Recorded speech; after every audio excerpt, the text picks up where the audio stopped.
नमस्कार मित्रांनो, माझं नाव प्रमोद मोहिते. माझ्या यूट्यूब चॅनल आपल्या सर्वांचे स्वागत आहे.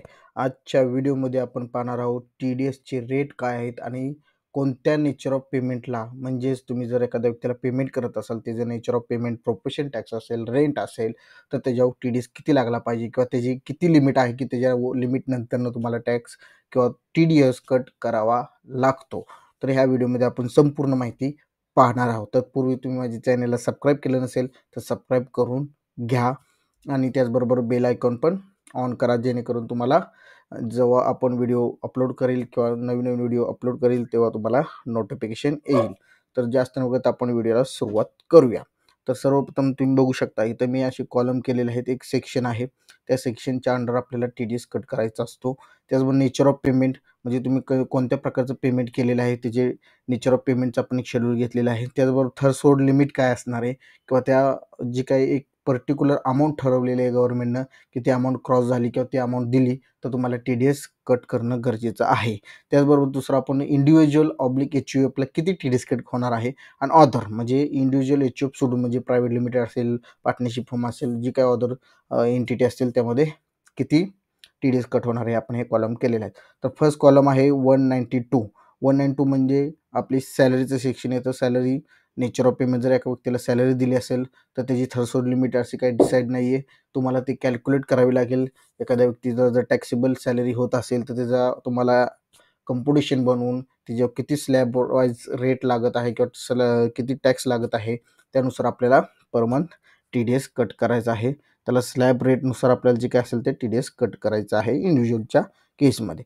त्याचबरोबर तुम्हाला 192A म्हणजे जर premature withdrawal of from PEPF म्हणजे PFमधून काय अमाऊंट केलेली असेल, त्याची जी काय लिमिट असेल थ्रेशोल्ड लिमिट ती 50,000च्या वर असेल किंवा 50,000 असेल तर तुम्हाला इंडिव्हिज्युअलच्या केसमध्ये ते 10% TDS कट करायचा आहे. ऑदरच्या सोर्समध्ये तर काय तुम्हाला म्हणजे प्रायव्हेट लिमिटेडचा PF नंबर किंवा UN नंबर नसतोय. इंडिव्हिज्युअलचा असतो तर इंडिव्हिज्युअलच्या ह्यात कॉलममध्ये रेट टाकलेला आहे आपण 10% आणि इकडे काही नाही आहे. त्याचबरोबर आपल्याला 193 सेक्शन आहे. त्यामध्ये इंटरेस्ट ऑन सिक्युरिटीजवर जर काय तुम्ही कोणाला पेड केले असेल तर तुम्हाला त्याची थ्रेशोल्ड लिमिट म्हणजे 10,000 किंवा 10,000पेक्षा जास्त दिली असेल तर तुम्हाला 10% TDS कट करायचा आहे इंडिव्हिज्युअलचा आणि HUFचा. आणि प्रायव्हेट लिमिटेड असेल किंवा अदर सोर्स काय एंटिटी असेल तर तुम्हाला 10% TDS कट करायचे. म्हणजे दोन्हीकडे पण सेम आहे. त्याचबरोबर 194 म्हणजे डिव्हिडन्स आहे. तो डिव्हिडन्समध्ये तुम्हाला जर 5,000पेक्षा तुम्ही दिला असेल एखाद्या व्यक्तीला तर तुम्हाला 10% TDS कट करायचे इंडिव्हिज्युअल आणि HUFच्या बाबतीत. आणि त्याचबरोबर ऑदर्सला 10% कट करायचा आहे. हे झालं डिव्हिडन्स. आता त्याचबरोबर 194A म्हणजे इंटरेस्ट बँक. जर ते तुम्हाला 40,000च्या वर जर किंवा 40,000 दिला असेल तुम्हाला इंटरेस्ट तर तुम्हाला ते 10% TDS कट करतील. ते अदर सोर्सला पण सेम असणार म्हणजे इंडिव्हिज्युअल HUF प्रायव्हेट लिमिटेड कोणतीही असो त्याला दिलं असेल तर 10% TDS कट होणार आहे. त्याचबरोबर 194A म्हणजे इंटरेस्ट सिनियर सिटीजनमध्ये एकच सेक्शन आहे ते. फक्त तुम्हाला नेचर ऑफ पेमेंटचं मी तिथे कॉलम ॲड केलेलं आहे. तर तिथं तुम्हाला 50,000ची लिमिट आहे सिनियर सिटीजनला. त्याच्यावर तुम्हाला 10% TDS कट करायचं आहे. ते इंडिव्हिज्युअललाच फक्त ॲप्लिकेबल आहे. अदर्स प्रायव्हेट लिमिट वगैरे जर केलं असेल तर त्याला काही नाही आहे. त्याचबरोबर नेक्स्ट सेक्शन आहे 194Aच. त्याचबरोबर त्यामध्ये इंटरेस्ट ऑदर म्हणजे ऑदर्स काय इंटरेस्ट दिले असेल बँकेने किंवा ऑदर्सकडून तुम्हाला इंटरेस्ट रिसीव्ह झाला असेल तर त्या केसमध्ये तुम्हाला 5,000ची लिमिट आहे. 5,000च्या लिमिटवर तुम्हाला 10% TDS कट करायचा आहे इंडिव्हिज्युअल HUF किंवा ऑदर्स ह्या सेक्शनमध्ये. त्याचबरोबर तुमचा अजून नेक्स्ट सेक्शन आहे 194B. त्यामध्ये विनिंग फ्रॉम लॉटरी म्हणजे तर विनिंग फ्रॉम लॉटरीमधून इन्कम आलं असेल तर त्यामध्ये 10,000ची लिमिट आहे. जर एका व्यक्तीला 10,000 आले किंवा 10,000पेक्षा जास्त आले तर तुम्हाला काय करायचं आहे 30% TDS कट करायचा आहे. आणि अदर सोर्समध्ये पण म्हणजे अदर जी एंटिटी आहे त्याला पण 30% लागणार आहे. 10,000ची जी काही हे जे लिमिट आहे त्या लिमिट किंवा लिमिटच्या क्रॉस झाले असेल तुम्हाला TDS कट करणं गरजेचं. त्याचबरोबर 194BA म्हणजे विनिंग्स फ्रॉम ऑनलाईन गेम म्हणजे जर ऑनलाईन कोण गेम खेळत असतात त्यामध्ये जर तुम्ही काही विनिंग अमाऊंट जिंकला तर त्याची लिमिट काहीच नाही आहे. 0पासून तुम्हाला काय करायचं आहे 30% स्लॅब इंडिव्हिज्युअल HUF किंवा अदर्स जर असतील तर ऑदर्सला पण आपल्याला काय करायचं आहे, कट करायचा आहे. त्याचबरोबर 194BB त्याचा आहे विनिंग फ्रॉम हॉर्स रेस. यामध्ये जर काही इन्कम आलं असेल तर तुम्हाला 10,000, त्याचबरोबर 30% स्लॅब असणार आहे आणि ऑदर्सला पण 30% स्लॅब असणार आहे. त्याचबरोबर नेक्स्ट सेक्शन आहे आपलं 194C. 194C मध्ये तुम्ही बघू शकता 194C मध्ये कॉन्ट्रॅक्टर येतात. कॉन्ट्रॅक्टर म्हणजे सिंगल ट्रान्झॅक्शन, म्हणजे एखाद्या कॉन्ट्रॅक्टर आला, समजा ट्रान्सपोर्टर आला किंवा अजून तुमचा कोण लेबर सप्लायवाला असेल किंवा जे कॉन्ट्रॅक्टच्या अंडर येतात त्या व्यक्तींचं जर वन टाईम पेमेंट तुम्ही जर 30,000 केलं असेल, लक्षात ठेवा मी काय म्हणतो, वन टाईम पेमेंट जर 30,000 केलं असेल, समजा तुम्ही वन टाईम 10,000 केलं तर इथं ॲप्लिकेबल होणार नाही आहे. तर तो जर तुम्ही वन टाईम एकदाच पेमेंट जर 30,000चं केलं असेल तर तुम्हाला काय करायचं आहे, त्याचा 1% इंडिव्हिज्युअल किंवा YouTube असेल तर 1% TDS कट करायचा आहे. प्रायव्हेट लिमिटेड पार्टनरशिप फर्म असेल तर 2% TDS कट करायचा आहे. त्याचबरोबर 194C त्यामध्ये कॉन्ट्रॅक्टर ड्युरिंग द FY, म्हणजेच हे जे मी वरचं जे सांगितलं तुम्हाला सिंगल ट्रान्झॅक्शन, म्हणजे एकदाच तुम्ही पेमेंट 30,000च्या वर केलं असेल किंवा 30,000 केलं असेल तर तुम्हाला 1% आणि 2% TDS कट करायचा आहे. आणि त्याचबरोबर जर ड्युरिंग द इयर जर तुम्ही 5,000 10,000 अशी नंबर ऑफ पेमेंट जास्त केले असतील तर जे वर्षभरात तुमचे जर 1,00,000 क्रॉस होत असेल किंवा 1,00,000 होत असेल पेमेंट तर तुम्हाला पण TDS कट करायचा आहे. इंडिव्हिज्युअलच्या बाबतीत 1% आणि प्रायव्हेट लिमिटेड पार्टनरशिप फर्म असेल तर 2%.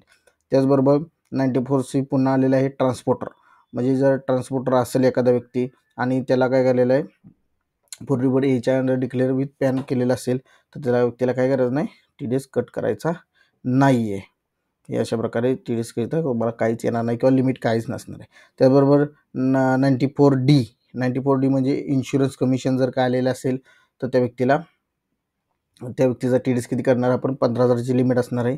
त्यामध्ये 5% इंडिव्हिज्युअल HUF आणि जर पार्टनरशिप फर्म किंवा प्रायव्हेट लिमिटेड असेल तर 10% TDS कट होणार आहे कमिशनचा. त्याचबरोबर 194DA म्हणजे payment receive from life insurance policy. जर लाईफ इन्शुरन्सकडून आपल्याकडून काही पॉलिसी मॅच्युअर झाली असेल, त्याची काही रिसिव्ह आले असेल तर त्याची लिमिट जी 1,00,000 आहे, 1,00,000पेक्षा जास्त किंवा 1,00,000 आले असेल तर तुमचा 5% काय दोन्हीकडे पण TDS कट करावा लागणार आहे. त्याचबरोबर आपण खाली येऊया, अजून तुमचे सेक्शन आहे 2-3 ते आपण सांगूया. आता हे बघा तुम्ही, आता हे समजलं तुम्हाला 94DA. त्यानंतर नेक्स्ट आपलं जे सेक्शन आहे ते म्हणजे 94EE. 94EE म्हणजे payment received national saving scheme, NSS कडून जर काय रिसिव्ह झालेलं असेल, 2,500ची लिमिट आहे त्याला, 2,500 लिमिट झाली असेल तर तुम्हाला 10% इंडिव्हिज्युअलच्या ह्याच्यामध्ये आणि अदर्समध्ये 10% TDS कट करायचा आहे. त्याचबरोबर 194F repurchase unit by mutual funds, त्याचं काय तुम्हाला लिमिट नाही आहे.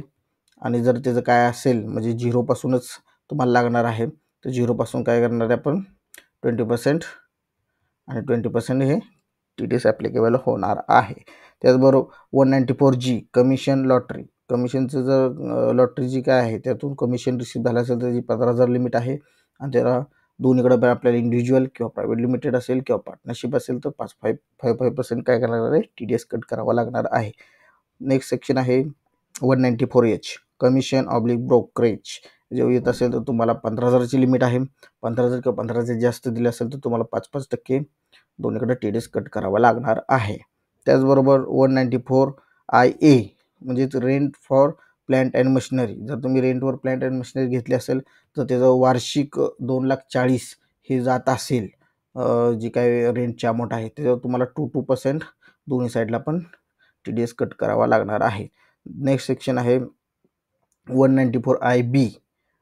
ह्या रेंटमध्ये 3-4 सेक्शन आहेत ते तुम्हाला वेगवेगळ्या याच्यामध्ये येतात. आता 9A हे रेंट ऑफ प्लॅन्ट मशिनरी. आता 94IB म्हणजे rent for land building and furniture असेल तर 2,40,000ची लिमिट आहे वर्षभराची आणि 10% काय लागणार आहे, TDS भरावा लागणार आहे. त्याचबरोबर 94IA त्यामध्ये transfer the certain immovable property other than agriculture land, त्यामध्ये 50 लाखाची लिमिट आहे, 1% TDS कट करायचं आहे. हे 1% TDS कट करायचं आहे.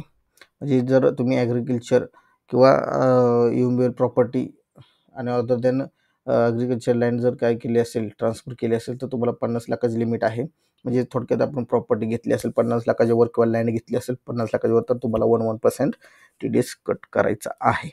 त्याबरोबर 194 IB 194 IB म्हणजे rent payment individual oblique HUF not covered 194 आहे. म्हणजे तुम्ही ह्या रेंट पेमेंट केलं असेल आणि 194 च्या कवर नसतील होत, तर तुम्हाला काय करायचं आहे, पर मंथ जर तुम्ही 50,000 देत असाल रेंट, तर तुम्हाला काय करायचं आहे, 5% TDS कट करायचं आहे इंडिव्हिज्युअलच्या केसमध्ये. आणि प्रायव्हेट लिमिट असेल तर कट करायची काही गरज नाही आहे. त्याचबरोबर 194 IC म्हणजे payment under specified joint developer agreement. म्हणजे जर त्या सेक्शनखाली जर तुम्ही काय ट्रान्झॅक्शन केलं असेल, तर त्याला लिमिट काहीच नाही आहे. तुम्हाला डायरेक्ट 10% दोन्हीकडं पण कट करायची गरज आहे. अशा प्रकारे तुम्हाला इथं 10% कट करावा लागेल. त्याचबरोबर 94JA, आता हे जे fees, technical services, call centre, royalty, distribution, exhibition हे जे काय असतील, जर तुम्हाला तुम्ही हे ट्रान्झॅक्शन केले असतील, तर तुम्हाला 30,000ची लिमिट आहे. म्हणजे वन टाईम असो किंवा इयरली असो, तुम्हाला ही लिमिट आहे. जेव्हा तुमची 30,000 लिमिट क्रॉस होईल तेव्हा किंवा 30,000 देताल तेव्हा तुम्हाला 2% काय करायचं आहे, TDS कट करायचा आहे. हे कोणाच्या अंडर आहे, 94JA. आणि जर 94JB म्हणजे प्रोफेशन फीज असेल, अदर दॅन प्रोफेशनल सर्व्हिसेस दिली असेल, म्हणजेच चार्टर्ड अकाउंटंट आले, बरोबर, कन्सल्टन्सी आले, तर त्याला दिले असेल तर तुम्हाला 30,000ची काय लिमिट आहे. त्याला तुम्हाला दोन्हीकडे पण काय करणार आहे, 10% TDS कट करायचा आहे. तर अशा प्रकारे आपण ह्या व्हिडिओमध्ये डिस्कस केलेलं आहे की भरपूर सेक्शन आपण कव्हर केलेले आहेत. ह्या सेक्शनमध्ये तुम्ही काय करू शकता की तुम्हाला समजून जाईल तुमची एखाद्या ट्रान्झॅक्शनची लिमिट किती आणि इंडिव्हिज्युअल HUFला किती TDS कट केला पाहिजे, किंवा प्रायव्हेट लिमिटेडला जर तुम्ही पेमेंट केलं असेल, पार्टनरशिपला पेमेंट केलं असेल, तर त्यावर किती टॅक्स कट करायचा आहे किंवा TDS कट करायचा आहे, हे तुम्हाला ह्या व्हिडिओमधून समजून येईल. तर ही व्हिडिओ आपण इथंच थांबूया आणि आपण नेक्स्ट व्हिडिओमध्ये लवकरच भेटूया.